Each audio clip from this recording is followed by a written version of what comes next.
Brittney Griner. She just landed back on American soil.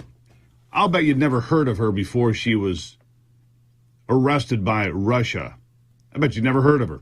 I bet right now you can't name the team she plays for or the city that team is in. I bet you can name none of it. I don't have any idea, honestly. But I do know about the man she was traded for, Viktor Bout, called the Merchant of Death. The Merchant of Death, a man selling weapons to kill American law enforcement agents. America doesn't negotiate with terrorists, remember? But I guess we're happy to release them these days. Listen.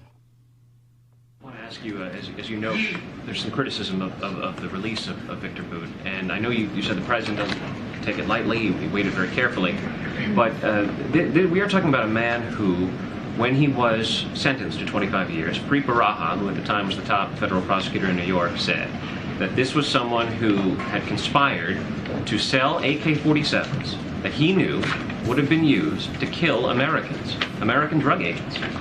Law enforcement officials may not be happy with his release. What's the president's message to them and to others who say essentially that this was a bad deal, that this is a terrible man who has not fully paid his debt?